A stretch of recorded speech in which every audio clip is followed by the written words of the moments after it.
What is going on, everybody? I'm Noah from PhoneDog.com, and it's DogFight time. By request, actually, in this case, two of the more popular touchscreen phones to come out in the last year.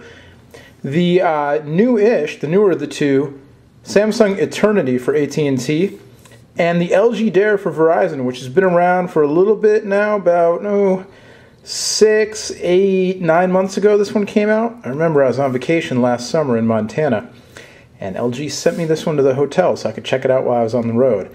Both very cool phones, touchscreen, multimedia focused, not full-on smartphones, but a lot of features, and definitely worth a look if you're in the market for a cool phone, a phone that, I shouldn't say cool, I should say an advanced phone with a touchscreen and lots of features, but you don't need the full-on smartphone, you don't want to pay for a smartphone data plan, you don't want to deal with the complexities of a smartphone interface, and so on.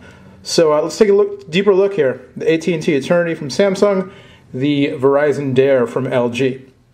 Alright, so a lot of the difference in the two phones, and a lot of what I think your preference will be, or my preference would be between the two phones, comes down to the carrier and which carrier you prefer, AT&T or Verizon. There are, of course, other differences, but if you look at the phones, form factor-wise, they're relatively similar.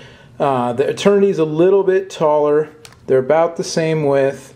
Dare is, noticeably thicker, but it's really not that big of a difference. They're both quite handy, quite pocketable, both lightweight, both, made of plastic, not kind of your top-end luxury construction, but both built well. But, I've used both phones for a while, and haven't had any issues with them. The Dare I've dropped a few times, and the back got a little nicked up in the corner, but no big deal at all. Both nice to hold. The Dare has a little more of a soft grip plastic feel to it. The Eternity is a little bit more of that kind of brushed, sleek feel. The Eternity maybe feels like it's a little bit more luxurious in terms of form factor, but again, pretty similar. Screen size is pretty similar. The Eternity is a little bit bigger. To me, anyway, the Eternity always looks considerably bigger than the Dare when I first look at it. But actually, when you look at the screen sizes, if you get up close, if I hold them so that at the bottom they're lined up, and you go up to the top here, and you can see the Dare on the left side here, just a little bit taller up on the edge than the Dare. I mean, the Eternity rather than the Dare. Feature-wise, both very similar.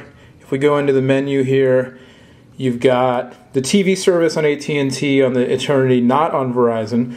Otherwise, similar services, CV Video, AT&T, VCast Videos for Verizon, your streaming video service, AT&T Music.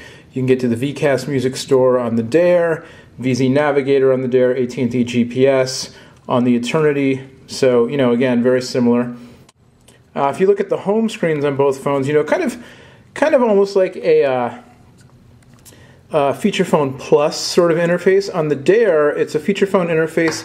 LG's, I like LG's layout. I like the look of their icons. And you've got a few different, a couple different menu options for the home screen. Got these animations on the front with the fish swimming around, and then you can also switch to a different view. You can more of a standard Verizon view. You can drag your icons around. You can go to the shortcut menu. You can grab things, drag them to the home screen to add more, customizable icons, and then you can dig down a layer and you can get to your favorites. You can get to the main menu, message menu, all that kind of stuff. Similar on the Eternity, Samsung's Touchwiz Interface. So you've got these little widgets on the left side, which at this point, Samsung's got plans for the whole Touchwiz environment across many of their feature and smartphones, all of their touchscreen phones. But at this point, they're mostly just shortcuts, your birthday reminder, link to your calendar. Your calendar's there, shows you if you have an event, and then you click to go deeper. Photo browser, and you can use it to set your background. There you go. That sort of thing. So pretty similar. Again, I think the Eternity's operating system, the Touchwiz, has a little more potential. Samsung said they're more invested in it and getting widgets out, but not a whole lot out of that just yet. We'll have to wait and see. Whereas with the Dare, it's much more kind of, this is what it is. But a lot you can do with it for sure. Well, we'll go into multimedia because that's a big one. They both have 3.5mm headphone jacks. You can plug regular headphones in. Eternity on the right spine, Dare on the top. They both have audio players and video players.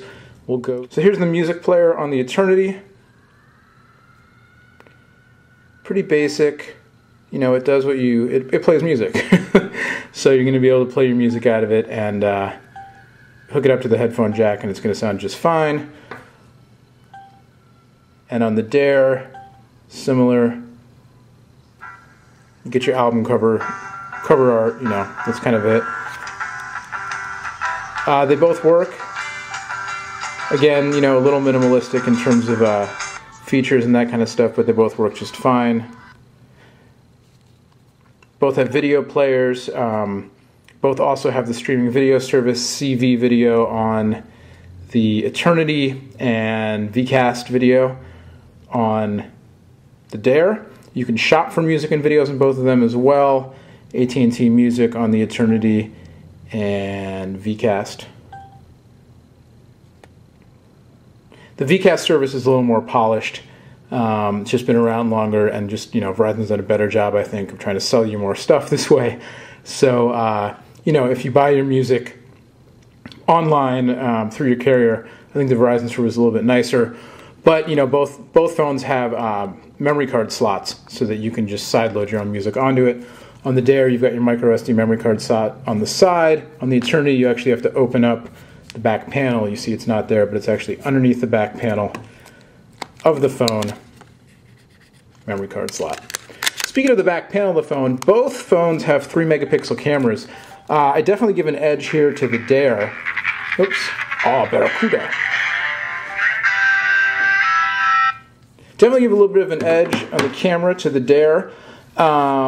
Spec-wise, you know, 3.2 versus 3, pretty much the same. The Dare adds a flash and the whole Schneider Kreuznach optic system, etc., etc. Basically, the image quality on the Dare is better, I've found, than the image quality on the Eternity. And especially with video capture, you can go, we'll launch the video capture interface here, and you can go straight up to 640 by 480, full VGA quality on the Dare. Again, it's not the absolute best quality. It's not like using a standalone camcorder, but definitely, you know, a little bit of a bonus there for the Dare. Speaking of photos, we'll look at the screen here, and we'll go to My Photos on the Dare, and here's a photo I took a long time ago. Accelerometer built in, so you can auto-rotate to your heart's content. Both screens are good. I find the Eternity actually a little bit easier to click. It's a little bit more responsive than the Dare is. It's newer, so they're both resistive touchscreens, not the fancier, more responsive capacitive screens that you find in some of the newer devices. But the Eternity, just, you know, it is a newer phone, and the screen just seems to work a little bit better. Here's one of the built-in graphics. But I think, you know, they both work fine. You'll get used to either one. I wouldn't let that be a determining factor. And, you know, if you're in love with the Dare, I don't think the touchscreen is going to be a deal breaker, but I would give a slight edge to the Eternity in terms of the touchscreen.